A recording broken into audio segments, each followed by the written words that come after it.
SGA is officially the back-to-back MVP. He's in the middle of the Western Conference Finals right now. They got a strong team. He's been leading the way. He's 30-point scorer.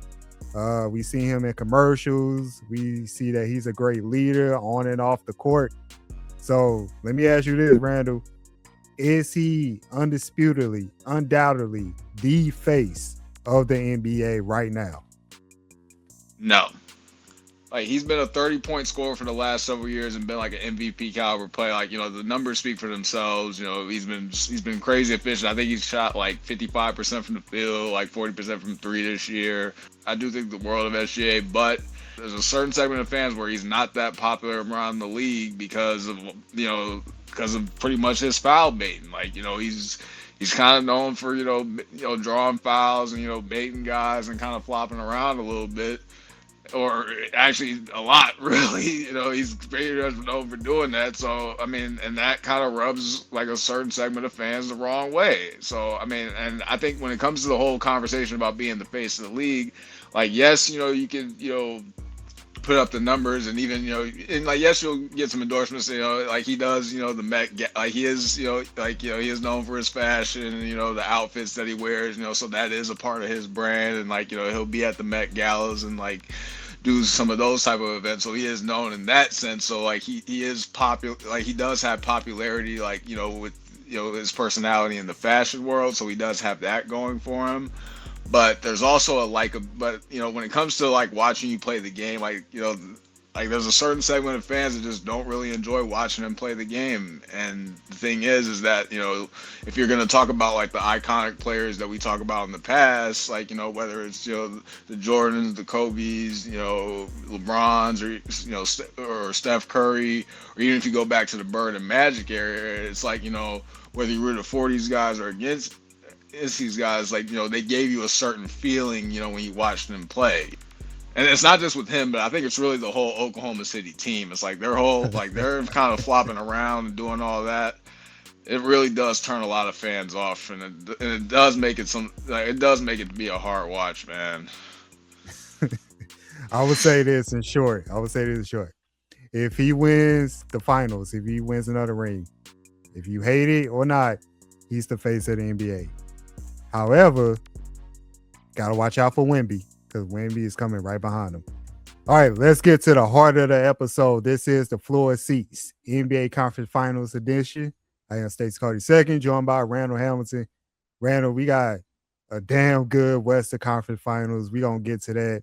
We're going to start with the East.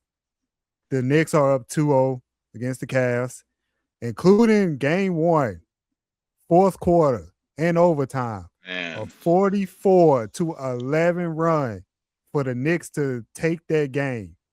44-11.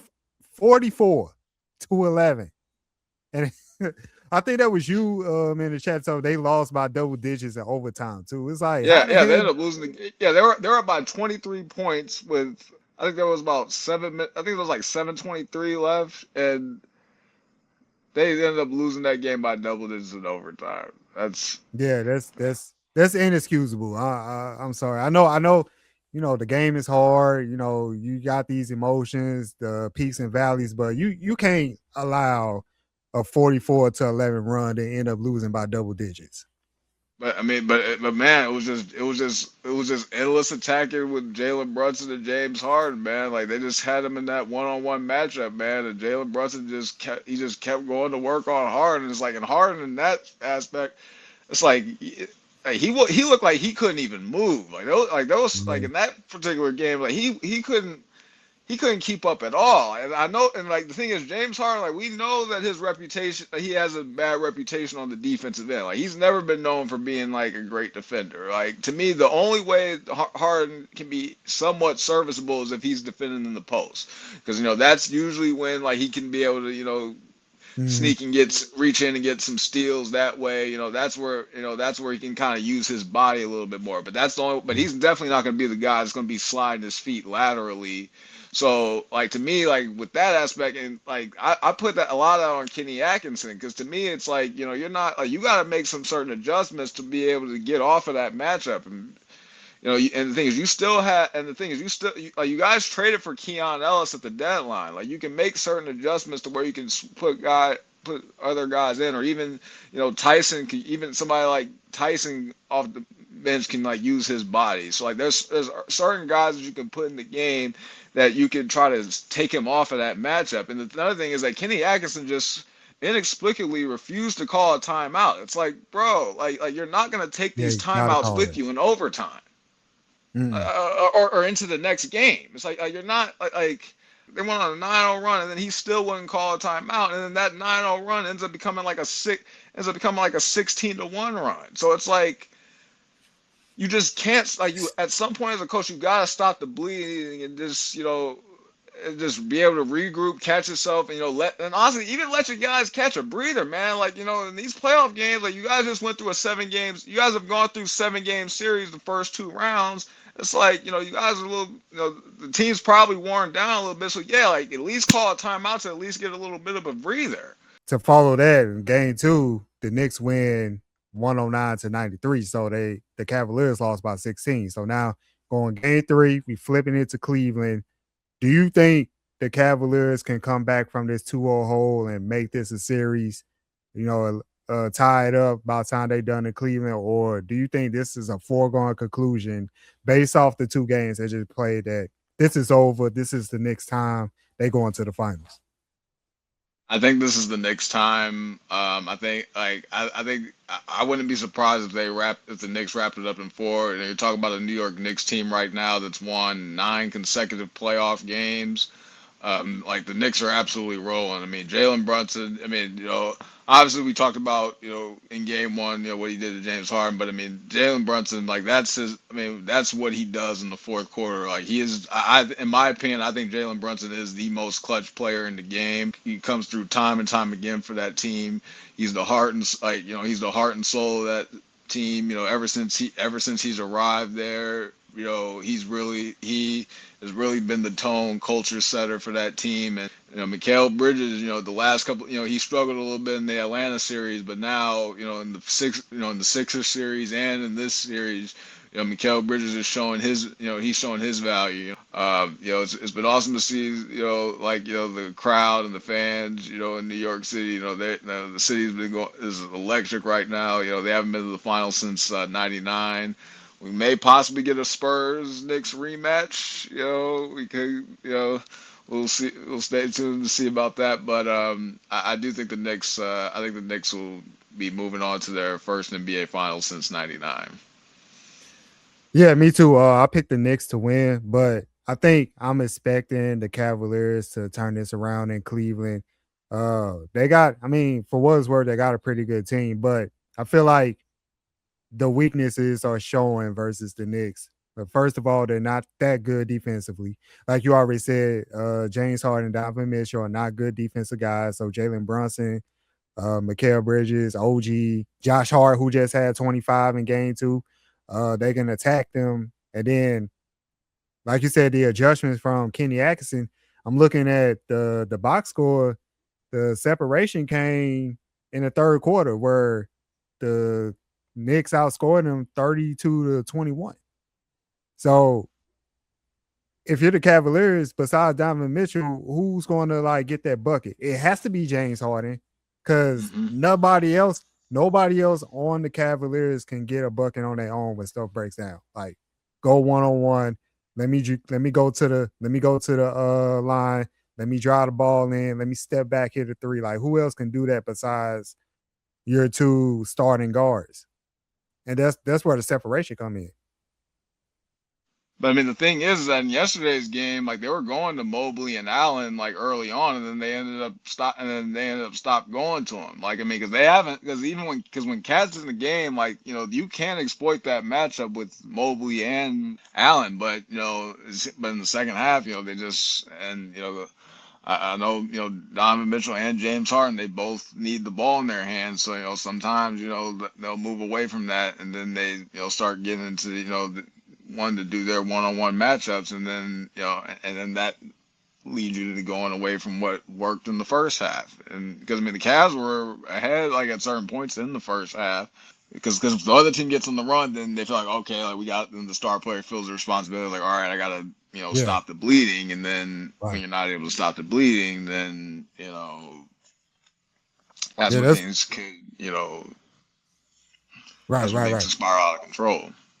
Yeah, that's what I was saying. Like when it came third quarter and the Knicks start separating themselves, that spells the world of trouble for the Cavaliers, who kind of like they have to play. Everybody has to play great in order for this team to win. Like Hmm. everybody has to be on point, and everybody has to shoot the ball well, or else it's not gonna happen. Uh, I'm glad you brought that up. That was gonna be my point for emphasis for game three. Like y'all gotta play through y'all bigs. Y'all gotta play inside out. Cause it, like you said, it worked for you. But then when the Knicks made the adjustment, y'all couldn't make the adjustment back. Now you already know what James Harden gonna do. All you gotta do just stay patient on defense. Don't fall for it. You could turn him inefficient, make him give up the ball. Donovan Mitchell, you can wear him down. So then this is his first time going this far in the playoffs too. So this is a different Hmm. atmosphere that he's not used to playing with, playing under. So we'll see. How I'm hoping for entertainment's sake they can tie the series up. Switch over to the Western Conference, man. Like we already previewed before we got to this topic. This is an epic series right now. Both those game one, game twos. Oh my God, we had a double overtime in game one. Like you was already talking about before we really got started. Wemby pulled up, hit that three. SGA was big down the stretch. Some role players stepped up. Game two, the Thunder pretty much pulled it away at the end, but it was still a thrilling ride. Do you think this is like the best series we've seen in a while, or how you feeling about this? Yeah, I mean, I think we're definitely getting like the entertainment value for this series because I mean, it's just like it's not just the basketball, but it's just like we're getting like the drama, guys, like guys are playing with so much passion and emotion, especially this late in the like late in the season, even to the playoffs, these two teams, San Antonio had already beaten OKC 4 out of 5 within the regular season, and including in the NBA Cup. So these two teams already kind of had a history. And also, we already discussed about Wemby and Chet. Both of those guys have been going at it. I think Wemby kind of takes it a little personal. And I think he's right that like Chet's just not on his level at all. It's just been such a trip just to see how like both of those guys like just are playing like mental games with each other and like saying and even even in the last game, Hartenstein was kind of going at it with Wemby, getting really physical with him, and a lot of the Spurs, like they were feeling some type of way about that, because like OKC's physical style of play, their very physical style of play, like really does rub, not just San Antonio, but a lot of like teams around the league and fans the wrong way. That type of tension, like emotions run high, especially when the deeper you go into the playoffs, the more physicality the refs tend to allow. So the drama and the emotions, I think Yeah. that's what's bringing the element to like having a throwbacks type of series where like this gives us the feelings of Mhm. like that of those playoff series, those intense playoff series that we had back in the day. Yeah, then it's also a nice tie-in that they on Peacock too, so we get to hear Round Ball Rock with this series. If you want to get that Yeah, back on throwback feel, NBC. Yeah, yeah, yeah, I think it's on just main put a little NBC. sprinkle on top. I hope the core guys for both these teams stay together, so that way we can have this rivalry for a few years to come. Like we still in the NBA is missing that spicy rivalry that you can feel that hatred on the court and it just translates to great basketball. Like these two teams going at it. I just hope that these two teams just stay together, stay healthy, and we can see some great basketball between these two. Because I could see this being a Western Conference Finals matchup next year, just because they're gonna have almost everybody back, or at least the core guys. I mean, we'll see because I mean, like the way AJ, I mean, because the way AJ Mitchell has played all season long, I mean, I thought the way he played against the way he crushed our Lakers in the last series, like you could have made it art. He was the best player on Oklahoma City in that series, and he was J Dub's backup. So to me, like when it comes to you're asking about keeping this core together, like is it, or you just talk about is it Chet, SGA, and J Dub, Yeah, I or mean, do yeah. you think there might be a scenario where Oklahoma City ends up moving off of J Dub? Oh no. I mean, no, I think they're locked in. I think the injuries with J Dub this year just really kind of held him back this year. And it's unfortunate. I think he missed like 33 games in total. And then of course missing the playoffs, injured again. I do like him as a player. He's a great, two player Me too. great backup for SGA, but I think it's the injuries. OKC has been used to playing without him most of the season, so like they already know how to they already know like which line suggesting. Like I mean, Oklahoma City is so deep. I mean, they're one of the deepest teams honestly that I could remember. Because like I mean, because to me like they got Casey Wallace and like Alex Caruso, basically two all all NBA caliber defenders. And both of them guys are coming off the bench.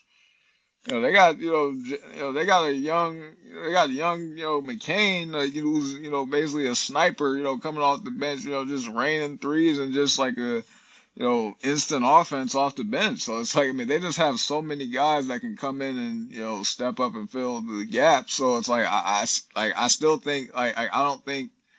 And again, it's not that like if J Dub wasn't in the game, like he wouldn't have an impact. Like of course he would have a positive impact on the team. Yeah, I agree with that.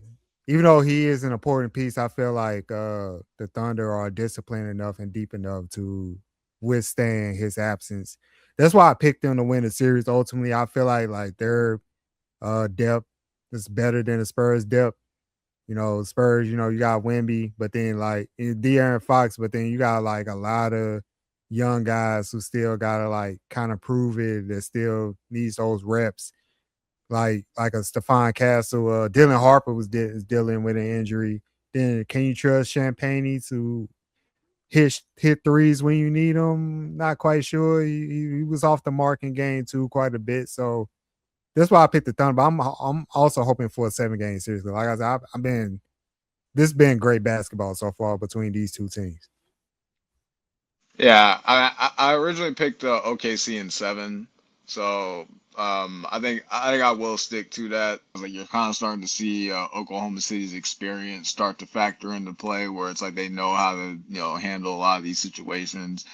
Like even in the last, I was like I've been raving about Stephon Castle, all throughout the playoffs, but in the first two games, he had 10 turnovers each, and like you're not going to be you're not going to be able to win, you're not going to win the playoffs, turn the ball over in that capacity. So, I think, I think when it comes to like those late game stretches, I think as the series moves forward, like and definitely San Antonio is more than capable. And, like San Antonio's like been neck and neck with Oklahoma City all year long, but I do think that as a series, if the series does go to 6 and 7, I think Oklahoma City's experience is going to be the X factor that's going to propel them over in those close games.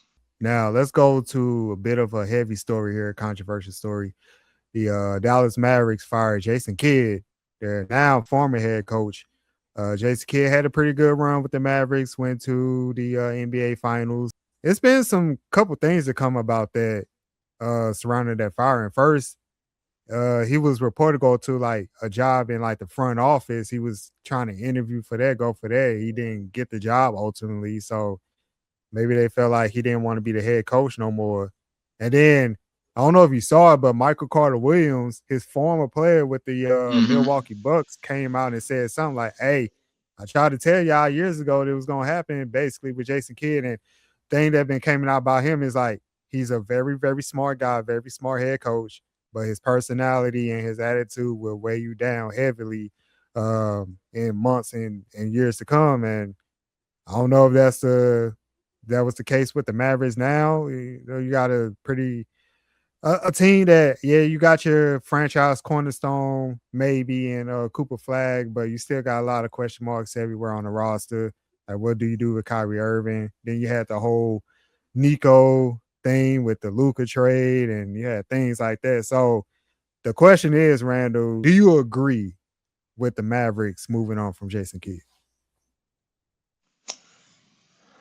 The thing is, I would say no in the sense of like when it comes to Cooper Flag, like this season, Jason Kidd decided, like it was very controversial that he, put Cooper Flag at the point guard to start the season, and he did the same thing with Giannis, early in his career, and like over time, you kind of saw some of the growth of like those learning experiences that Cooper Flag had from having to play that point guard position.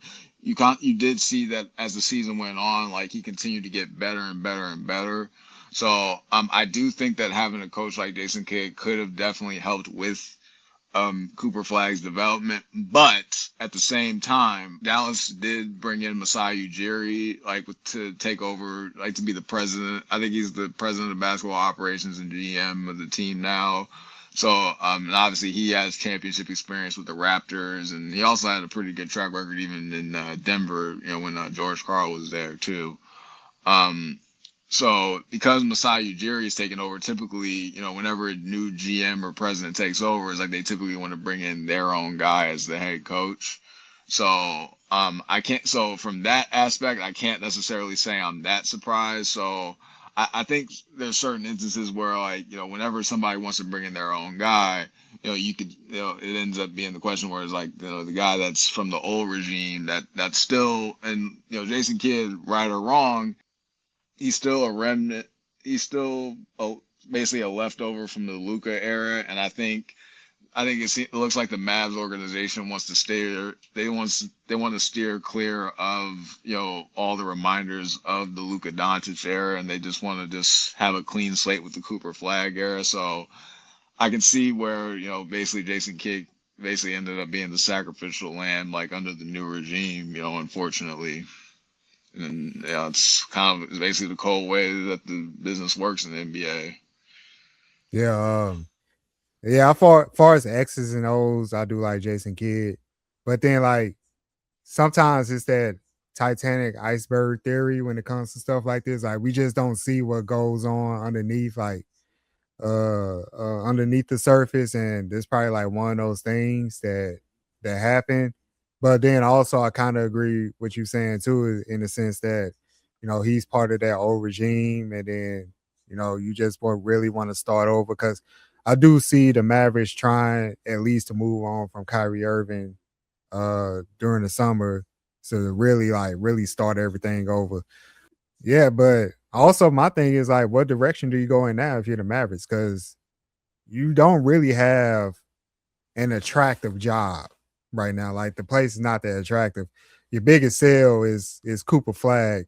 And hopefully when you interview these coaches and you got your eye on somebody, you can sell the fact that, hey, we're starting over in a positive way with like Masai coming in and things like that. So I mean, I don't know how you're gonna replace him necessarily to where you have a coach that's patient with the young guys, but can develop at the same time.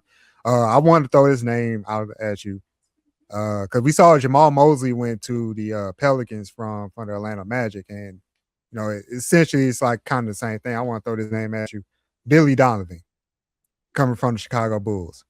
Do you think like that's good? That's a good replacement? That wouldn't be a bad hire, but my spidey senses tell me that he's probably going to go for the Orlando job.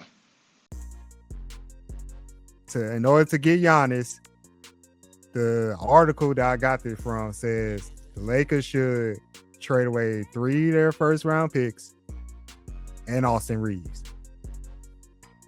If you're the Lakers GM, would you offer that? If that's what the Timberwolves want, would you just give that to them for Giannis? Honestly, yeah. Oh. Now, I don't know about, well, maybe I wouldn't necessarily give up 3 first-round picks. If I could only get away with 2 first-round picks, I would try to see if I can get away with 2. But, I mean, yeah. Like, the thing is, now, if I was Milwaukee, I wouldn't I would turn that deal down. I would try to get, more players and better draft capital. But now the Lakers fan may be like, yeah, I would take Giannis because to be honest, I just think we need a 2-way star, to go alongside Luka. But now, realistically, I don't think it's really going to happen because Austin Reeves would have to willingly go to Milwaukee, and free agent would have to be willing to do a sign and trade, go to Milwaukee in a sign and trade. Like if we did have a chance to get Giannis, then I definitely think we should have an opportunity to, because like I just think that Luka could definitely use a two-way starter to go alongside him, because I think Austin Reeves, like as good as he is on the offensive end, I mean I think he's an extreme liability on the defensive end, and like those times in the playoffs, those times, and I do give Austin Reeves credit for coming back early, when it came to his injuries. Like, I don't want to, I do want to keep that in mind. Like, like, I don't want to put the hammer down on him too much when it comes to the OKC series. But there were times, man, where, like, like AJ Mitchell was just going at Austin Reeves, like, and time again, just exploiting that matchup. So it's like, with Luka, Luka, he's had his issues with defense, himself. So it's like, can you really build a team with the foundation of two defensive liabilities? And it's like, I just don't know if you're going to compete with the San Antonios and the OKCs of the world. It's like, you got to do it on both ends. And it's like, I do think Reeves, I think he could definitely put up scoring numbers. He's definitely, I definitely appreciate his development, since he's been with the Lakers. It's been awesome to see. Like, it's very fun to watch Austin Reeves, put up those buckets and have those big games. But, when it comes down to the goal of, especially, with Luka at the helm, it's like, how are we going to maximize like a potential championship window with Luka? And to me, it's like, I just think we need more defense, man.